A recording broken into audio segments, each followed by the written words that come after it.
Ja, herzlich willkommen. Hallo Christian. Hi. Wir freuen uns, dass du bei uns zu Gast bist. Wir sind hier im Format Fortschrittsgedanken von unserem Forschungsprojekt FAIR, das wir zusammen mit der Uni Köln durchführen, wo wir mit verschiedenen interessanten Persönlichkeiten, wichtigen Persönlichkeiten darüber sprechen, was das Thema Diskriminierung im Personalbereich angeht, bei Auswahlentscheidungen und, weil das ist das, was wir in dem Projekt tun, ob man das vielleicht mit Algorithmen ein wenig lösen oder auflösen kann. Und deswegen freue ich mich sehr, mit dir heute zu sprechen. Ich will dich gar nicht vorstellen, ich glaube, das kannst du viel besser. Sag doch unseren Zuhörern, Zuschauern vielleicht ein bisschen was über dich. Was ist dein Hintergrund? Was machst du so? Ja, danke für die Einladung. Christian Uhle heiße ich. Ich wohne in Berlin und arbeite als Philosoph und arbeite auch viel zu Fragen philosophischen Perspektiven auf Digitalisierung. Wir haben ja zum Beispiel eine eigene Veranstaltungsreihe in Berlin, Netzdialoge heißt die. Genau, haben wir jetzt gerade wegen Corona ein bisschen pausiert, aber es wird auch weitergehen, netzdialoge.de, da gibt es auch Aufzeichnungen vergangener Veranstaltungen. Ansonsten habe ich... Habe ich mir schon angeguckt, kann ich nur empfehlen an der Stelle. Schon mal den Werbeblock ein weniger werbend zu machen. Genau, und ansonsten habe ich auch am Institut für ökologische Wirtschaftsforschung gearbeitet, zu Fragen von Digitalisierung und für das Forschungsinstitut Adelphi. Mache Workshops manchmal mit Unternehmen, Vorträge und schreibe im Moment an einem Buch über die Frage nach dem Sinn des Lebens. Der Grund für unser FAIR-Projekt liegt darin, dass, und das ist in der Literatur eigentlich eindeutig, Menschen bei Auswahlentscheidungen diskriminieren und so natürlich auch bei Einstellungsentscheidungen. Das ist immer noch so, das ist nicht weggegangen und das ist je nach Kontext durchaus ein sehr großer Effekt und auch sehr signifikant. Also es gibt wirklich sehr, sehr große Unterschiede. Sollten wir das ändern? Warum sollte sich das ändern? Warum sollten wir das wollen? Was ist das Problem hinter dieser Diskriminierung? Ethisch, moralisch? Oder gibt es vielleicht sogar Situationen, ganz provokant gefragt, in denen Diskriminierung in Ordnung wäre? Ja, ich glaube, das Problem ich glaube, das Problem hat einfach verschiedene Facetten. Ne? Das eine ist das Moralische, also ich meine, in der Philosophie und auch generell dem gesunden Menschenverstand nach ist es natürlich Konsens, dass es unfair ist, wenn Menschen unterschiedliche Chancen bekommen, die auf irgendwelchen Merkmalen beruhen, die jetzt nichts mit ihrer Leistung zu tun haben. Man kann dann auch darüber reden, dass es auch unfair ist, Menschen nach Leistung zu diskriminieren. Also das ist natürlich etwas, was ihr ja auch versucht. Ihr wollt ja auch diskriminieren, nur eben nach Leistung diskriminieren. Aber zumindest sozusagen Merkmale ranzuziehen, die mit Leistung nichts zu tun haben, das wird als ungerecht bezeichnet, oder ist einfach ungerecht. Es gibt zum Beispiel von John Rawls dieses sehr schöne Gedankenexperiment, wo er sagt, wenn wir uns überlegen, was würde eigentlich eine gerechte Gesellschaft auszeichnen, wie kann man herausfinden, was eigentlich gerecht wäre, dann müssen wir ja von unserer eigenen Kontingenten, von unserer eigenen zufälligen Person und Position abstrahieren. Und er stellt sich vor, dass wir alle hinter so einem Schleier des Nichtwissens sind, dass so verschiedene Menschen sich versammeln und darüber reden, wie wollen wir Gesellschaft gestalten, ohne dass sie selber wissen, ob sie später reich oder arm, Mann oder Frau, klug oder nicht so klug, was weiß ich, ja, so verschiedene, ganz viele Sachen, sogar ihre eigene Vorstellung vom guten Leben und so weiter, nicht genau kennen.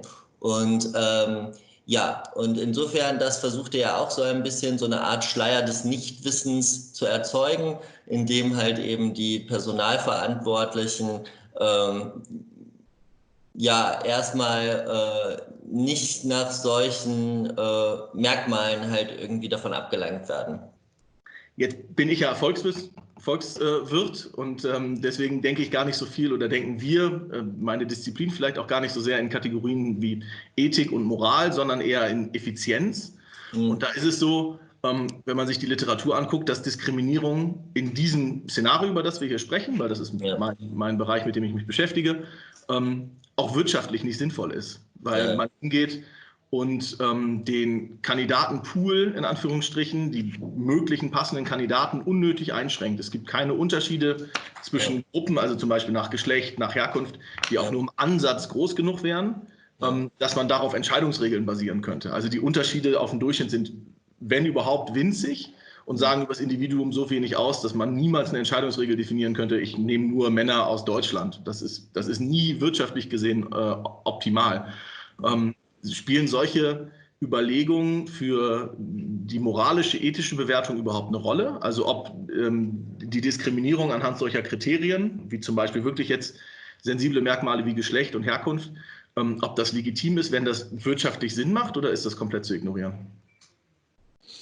Naja, also generell ist es so, dass jetzt wenn man jetzt wirklich so ein bisschen in die normative Ethik reingeht, was so streng genommen jetzt auch gar nicht so ganz mein Heimterrain ist, dann gibt es da natürlich verschiedene Theorien und unter anderem könnte man eben aus so einer utilitaristischen Brille heraus, utilitaristische Brillen und volkswirtschaftliche Brillen sind ja auch sozusagen geistesgeschichtlich eng miteinander verwoben, ja, aber der Utilitarismus kommt ja auch erstmal aus der Philosophie von Jeremy Bentham etc., würde man halt sagen, es geht in dem Moment, wo jetzt so eine Diskriminierung ineffizient ist oder halt eben auch die Wirtschaftsleistung senkt, könnte das möglicherweise ja das Gesamtwohl reduzieren und insofern wäre das halt unethisch. Auf der anderen Seite muss man natürlich sagen, dass die Wirtschaftsleistung immer nur zu erhöhen, also zu wachsen, ja auch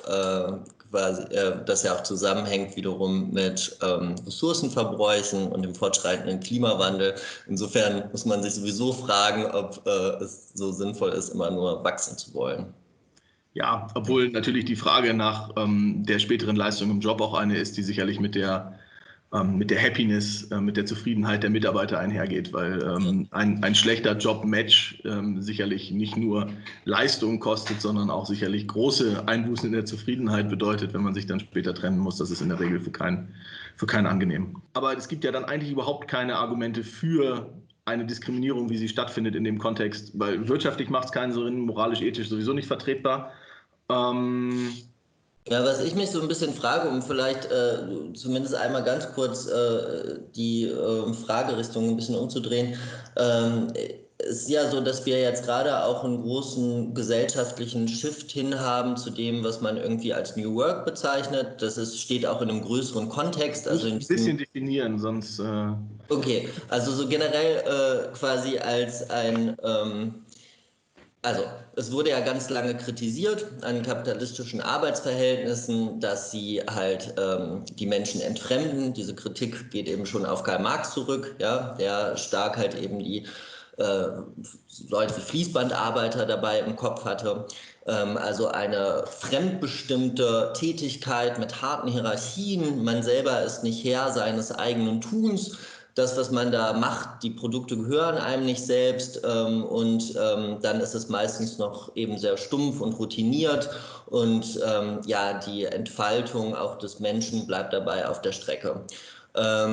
Und diese Kritik ist sehr, sehr alt und diese Kritik wird jetzt gerade quasi umgesetzt in ein neues Paradigma von Arbeitsgesellschaften, das man als New Work bezeichnen könnte. Der Begriff geht zurück auf den Philosophen Friedrich Bergmann, wo man versucht, eben Arbeit so zu gestalten, dass sie eben nicht entfremdend ist, ja, also dass sie halt selbstbestimmt ist, ja, dass man auch dort die Aufgaben selber besser wählen kann. Das hat auch viel mit irgendwie Homeoffice, flexiblen Arbeitszeiten, Teilzeitmodellen und so weiter und so fort zu tun, flachen Hierarchien, aber halt auch eben ja teilweise etwas spielerischeren und angenehmeren Umfeldern. Dazu gehört auch irgendwie die Suche nach einem Purpose, also das Unternehmen halt auch ja, versuchen zu definieren, was eigentlich ihr Mehrwert ist für Mensch und Umwelt, damit sich die Personen, die dort arbeiten, besser mit dem Unternehmen identifizieren können und dementsprechend auch besser mit ihrer eigenen Arbeit. Das heißt, dass eben solchen Bullshit-Gefühlen, solchen Sinnkrisen am Arbeitsplatz auch vorgebeugt werden und die Leute also weniger entfremdet und mit mehr Energie und Selbstbestimmung zur Arbeit gehen. Und das ist so ein Trend, der gerade immer größer wird.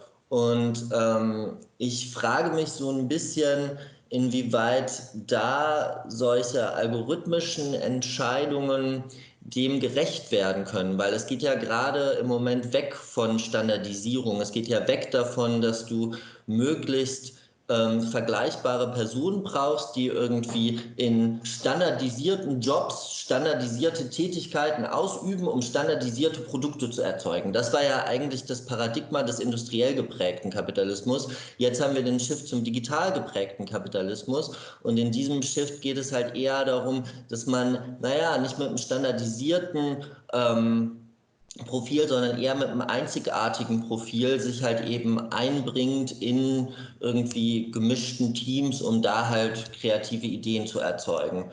Und meine Frage ist aber, ist vor dem Hintergrund so ein bisschen, inwieweit solche algorithmischen Prozesse auch zu diesem neuen Paradigma passen. Sie klingen so ein bisschen für mich nach dem alten, nach dem standardisierten, vergleichbaren und ja. Ich glaube, wir müssen hier zwei Dinge trennen. Das ist ein Thema, was wir auch zurückstellen könnten, weil ich gleich sowieso noch darauf eingehen wollte. Aber lass es uns jetzt angehen. Ich glaube, also wenn wir jetzt erstmal an die Funktion des Recruiters denken, also an die Funktion des HR-Verantwortlichen, dann ist, glaube ich, relativ leicht darzustellen, wie Algorithmen dazu führen können, dass er aus dieser standardisierten Funktion rauskommt, weil diese standardisierten Aufgaben in der HR-Funktion natürlich gut von Algorithmen erfüllt werden können, was dann dazu führt, dass der Anteil, warum Menschen in diese Funktion eintreten, in diese Jobs eintreten, besser erfüllt werden kann, weil sie dann eben das leisten, was menschlich ist an dem Einstellungsprozess und nicht das, was leicht reproduzierbar oder standardisierbar ist. Das sind ja die Anwendungsfälle, wo Algorithmen zum Einsatz kommen. Und ich glaube, wir dürfen mit diesem alten und neuen Paradigma, aber das ist jetzt meine Meinung, nicht den Fehler machen, dass wir glauben, bestimmte Dinge, die wir wissen, über Bord werfen zu sollen. Also wir wissen natürlich, dass bestimmte Eigenschaften von Menschen eine bestimmte Eignung darstellen. Da hat die Eignungsdiagnostik, eine psychologische Disziplin, in den letzten Jahren ja oder in den letzten Dekaden sehr viel gezeigt. Also wir wissen natürlich, und da geht es ja nicht um Nuancen im Charakter, sondern geht es einfach um bestimmte Dinge wie kognitive Leistungsfähigkeit. Wir wissen, dass das nicht schadet. Und bei bestimmten Jobs brauche ich eben mehr kognitive Leistungsfähigkeit als bei anderen. Und solche Basiskonstrukte zu erheben, spricht jetzt nicht für mich gegen das Paradigma, weil ansonsten, wenn ich sage, ich habe hier keine standardisierten Teams mehr, das ist alles freier, wir sind im New Work-Kosmos, danke für die gute Definition, ich mag das immer nicht, wenn man darüber redet, ohne dass es einer nochmal einleitet, was er denn meint, dann muss ich die Stellen ja trotzdem irgendwie fair besetzen. Ich muss ja trotzdem irgendwie, es sollte ja nicht das Bauchgefühl einer einzelnen Person sein, die dann über das Wohl und Wehe von vielen Menschen entscheidet, sondern ich sollte ja dann dennoch versuchen, auch wenn es schwieriger wird, weil die Aufgaben weniger standardisiert sind, ist es natürlich auch schwieriger herauszufinden, was denn jetzt die benötigten Eigenschaften sind, sollte ich dennoch versuchen, die objektiv messbar zu machen und vergleichbar zu halten, weil ansonsten wird es sehr willkürlich. Das Problem ist halt so ein bisschen, glaube ich, dass halt, das hast du ja schon in der Schule fängt sozusagen an, also alles das, was ich halt überhaupt in irgendeiner Form messen kann. Also es gibt ja diese Formulierung da von Martin Siel, die messbare Seite der Welt ist eben nur die messbare Seite der Welt. Und das fängt auch schon in Schulen an, dass natürlich ganz viele wichtige Fähigkeiten überhaupt nicht abgebildet werden in irgendwelchen Noten. Und es geht dann auch weiter an der Universität und so. Ne? Also insofern ist, glaube ich, schon also das Versprechen, das, was wir uns versprechen würden jetzt von solchen Algorithmen, also wenn jetzt das Problem der Diskriminierung durch Algorithmen gelöst wäre und oder zumindest wenn die besser sind, ja, also wenn sie quasi, müssen ja nicht perfekt sein, aber wenn sie jetzt weniger diskriminieren als Menschen, ja, also das, was wir uns davon versprechen, ist ja auch mehr Fairness, A, und irgendwie B, das, was du gesagt hast mit der besseren Effizienz. Aber das alles basiert ja darauf, dass ich immer nur letztlich das, was ich durch Algorithmen erfassen kann, dass das halt irgendwie eine Rolle spielen kann. Und das ist vor allen Dingen eben das Messbare, die messbare Seite des Menschen. Wir leben aber sozusagen auch aus so einer volkswirtschaftlichen Sicht ist die Frage, ob das halt eben so hilfreich ist oder ob das der entscheidende Ansatz ist, weil gerade jetzt ja die Fähigkeiten immer relevanter werden, die so schlecht messbar sind. Also eben die Kollaborationsfähigkeit, die Kommunikationsfähigkeit, ja, dass man halt auch irgendwie dass man einfach teamfähig ist und so weiter und so fort. Also das sind so ein bisschen also ich bin jetzt hier kein entschiedener Gegner solcher Algorithmen. Ich finde das sozusagen, das ist natürlich ein gutes Versprechen, aber ich glaube schon, dass es wichtig ist, das halt irgendwie so ein bisschen sich kritisch anzuschauen. Das sind zumindest Fragezeichen, die bei mir entstehen. Aber so Team- und Kommunikationsfähigkeit, das ist ja eigentlich nicht die Aufgabe des Algorithmus, das zu messen, sondern dafür brauche ich ein sauberes eignungsdiagnostisches Konstrukt, da brauche ich einen Psychologen, der sich dazu Gedanken gemacht hat, womit das korreliert, wie man das messen kann, und dann kann man eigentlich relativ viel messen, zumindest Ja. die Psychologen können relativ viel messen, ja. Ist dann immer die Frage, inwieweit der Bewerbende in der Situation dann auch Lust hat, dass das richtig und akkurat gemessen wird oder inwieweit der Messwert verfälscht wird. Aber das ist eigentlich nicht Aufgabe der Algorithmen. Ich glaube nicht, dass die können dann, wenn es ein sauberes Konstrukt gibt, kann man vielleicht gucken, inwieweit man das mit anderen Dingen vorhersagen kann. Aber dann habe ich da schon irgendwie zwei Verbindungen drin. Da muss ich dann ein bisschen aufpassen. Ich würde mit dir gerne ein bisschen darüber sprechen, wo eigentlich im Einstellungsprozess diskriminiert wird. Da gibt es nämlich auch Literatur zu. Und ich finde das relativ interessant. Was wir in der Literatur sehen, ist, dass vor allem am Anfang von Einstellungsprozessen diskriminiert wird. Also wenn noch wenig Informationen vorliegen, zum Beispiel bei einem CV, bei einem Lebenslauf-Screening, wenig Informationen, kein persönlicher Kontakt. Das sind Situationen, in denen Menschen dazu tendieren, eher zu diskriminieren. Wie interpretierst du das?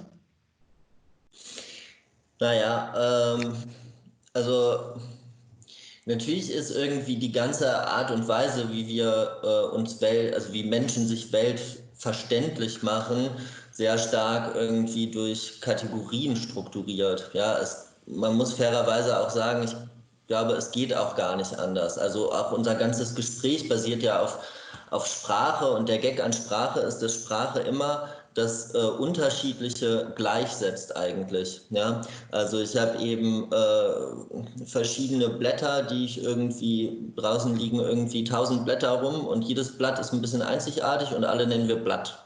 Ja, also wir haben halt sozusagen, es wäre aber auch gar nicht anders möglich, wenn ich jetzt, nur so können wir uns überhaupt unterhalten, nur so können wir halt irgendwie gemeinsam ja überhaupt irgendwelche Informationen austauschen.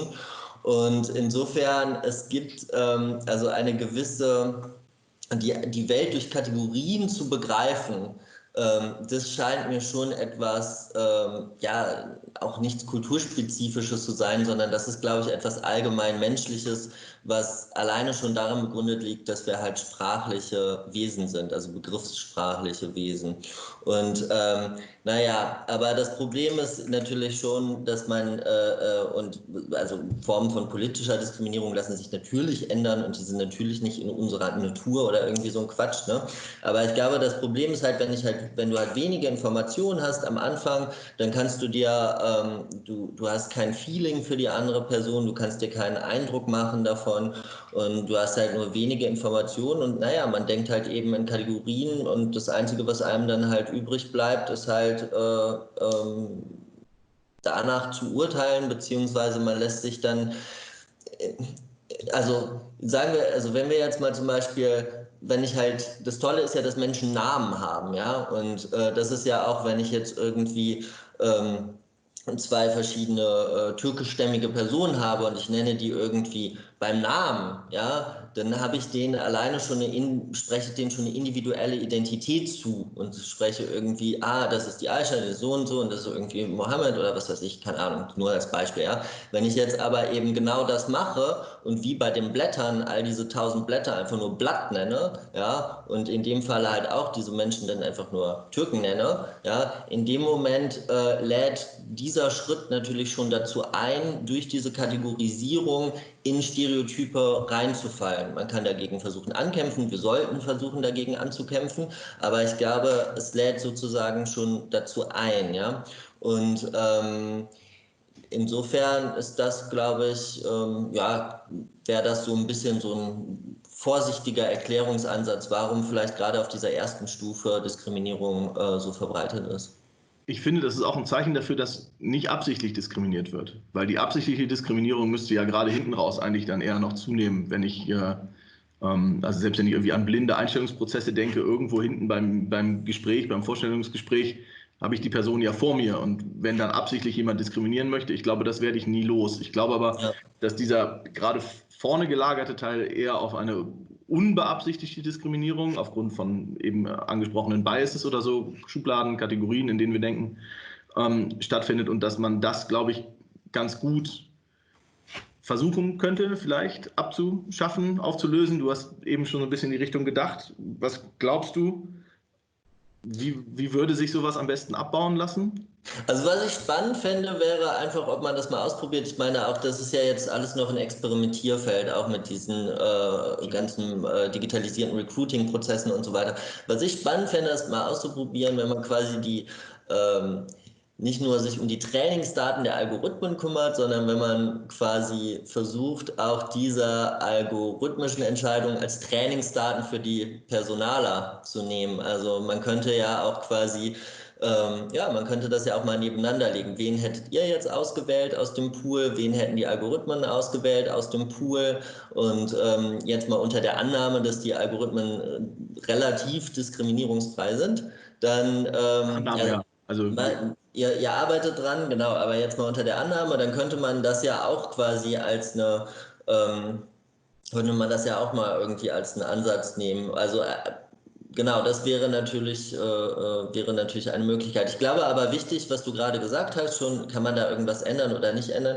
Wichtig ist, glaube ich, dass man einfach nicht vergisst, dass irgendwelche algorithmischen Recruiting-Prozesse da immer nur ein kleiner Baustein sein können. Ja, also es gibt leider in vielen Bereichen manchmal so ein bisschen den naiven Glauben, dass man sehr komplexe strukturelle Probleme durch eine App lösen kann oder durch irgendwie ein einfaches Tool. Ja?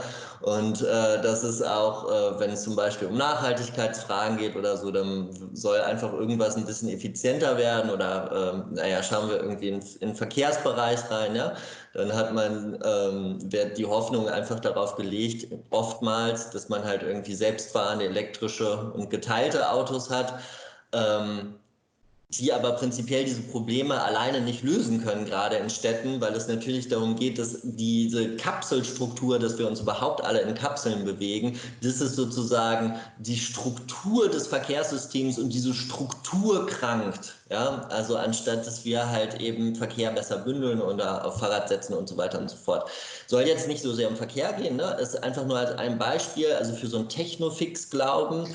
Und das hat immer was Bequemes und was sehr Verlockendes. Man muss eigentlich gar nicht so richtig viel ändern. Man braucht jetzt nur irgendwie das passende technische Tool und die Technologie löst es dann.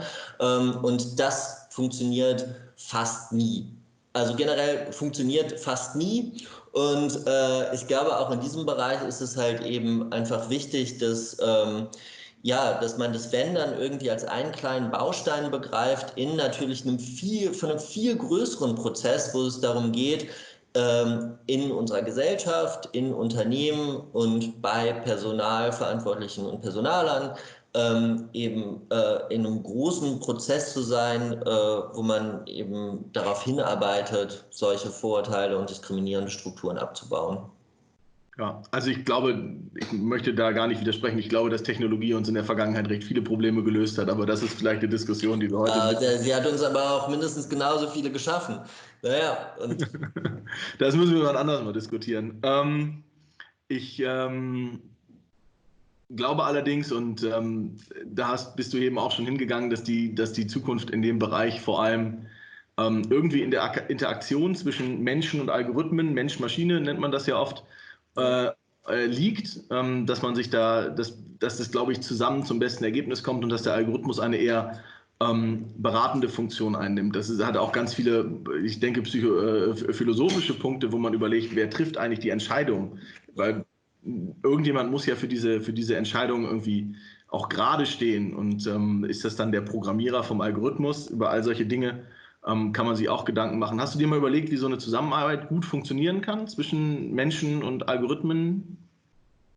Ja, also eine Sache hast du, ich glaube, eine zentrale Sache hast du gerade schon angesprochen, und das ist halt eben, dass die Entscheidung am Ende halt auch bei Menschen bleibt, also dass Algorithmen halt irgendwie Vorschläge machen oder Empfehlungen oder halt einfach Informationen vorstrukturieren, denn ich meine, darin liegt ihre Stärke, ja, große Informationsmassen halt irgendwie zu strukturieren, damit dann aber Menschen auf Grundlage eben dieser Informationen dann immer noch selber die Entscheidung treffen. Und das ist, glaube ich, auch wichtig, weil es ist auch gut, dass wir irgendwie in einer Welt leben, und darum sollten wir vielleicht viel stärker leben, wo Menschen halt auch begründete Ausnahmen von der Regel machen, mal ein Auge zudrücken und so weiter. Das sind halt eben also alles Prozesse, die sich schlecht standardisieren machen lassen. Das ist das, was das Menschliche letztlich auch ausmacht. Und was, glaube ich, auch wichtig ist, damit wir, weil es einfach Fälle gibt, die sich nicht eben standardisiert abbilden lassen, und weil das auch letztlich irgendwie das ist, was unsere Gesellschaft zu einer menschlichen Gesellschaft macht, ja, mit all ihren Stärken und Schwächen. Was du gerade gesagt hast, irgendwie mit diesem Aspekt der Verantwortung, ich glaube, da ist es auch nochmal wichtig, eine Sache vielleicht zu unterscheiden, und zwar, dass halt eben Vernunft oder Intelligenz, das heißt menschliche Vernunft, ja wesentlich darin besteht, über Ziele reflektieren zu können, über Werturteile reflektieren zu können. Also alleine schon zu sagen, wir wollen Diskriminierung abbauen, ja, ist ja ein Ziel, das nicht also vom Algorithmus kommen kann oder sowas, sondern dass wir Menschen uns in einer Debatte überlegen und dann versuchen, irgendwie Algorithmen als Mittel zum Zweck einzusetzen, um so ein Ziel umzusetzen. Und diese Art von Vernunft, von Verstandesfähigkeit, von Vernunftfähigkeit des Menschen, die lässt sich auch niemals ersetzen. Und es ist, glaube ich, einfach wichtig, sich darüber bewusst zu sein, dass sie sich nicht ersetzen lässt, weil gerade das, was wir halt eben brauchen, und gerade das, was halt überhaupt irgendwie dazu geführt hat, dass wir uns jetzt hier über irgendwelche Diskriminierungsverhältnisse unterhalten, ist ja der Einsatz einer solchen kritischen, reflektierenden und zielsetzenden Vernunft. Und davon brauchen wir eben viel mehr und nicht weniger. Das ist etwas, was wir nie abgeben können. Und ich glaube, es ist wichtig, sich eben darüber bewusst zu sein. Ja, und also da bin ich vollkommen deiner Meinung, weil das sind auch die Tools, die wir im Rahmen des FAIR-Projektes überhaupt entwickeln möchten oder pilotieren möchten. Da geht es wirklich darum, Kontextinformationen anzureichern, Informationen vorzustrukturieren, in dem jeweiligen Kontext, in dem etwas entstanden ist, zum Beispiel auch zu interpretieren und dann eben entsprechende Werte an die HR-Mitarbeiter zu spiegeln, die sich natürlich nicht merken können, wie an welcher Uni, in welchem Studiengang genau benotet wird, die nicht jedes Unternehmen in Deutschland kennen können und deswegen wissen können, wie gut oder schlecht oder anspruchsvoll das ist, bei diesem Unternehmen tätig zu sein und da zu arbeiten oder was das bedeutet, da dreimal befördert zu werden, die eben diese Kontexte nicht kennen. Ich glaube, das ist was Algorithmen gut anreichern können. Wir sind ein bisschen über der Zeit. Ich danke dir super herzlich für das Gespräch. Ich fand das sehr, sehr spannend. Mal einen komplett anderen Blickwinkel als der, mit dem wir uns so, ja, dieser sicherlich sehr technikgläubige, sehr objektive, messbare, analytische Angang, den wir bei uns natürlich größtenteils mit Volkswirten und Informatikern in dem Projekt haben, und das zu erweitern um deine Ansichten als Philosoph. Deswegen vielen, vielen Dank. Ja, gerne. Danke für die Einladung.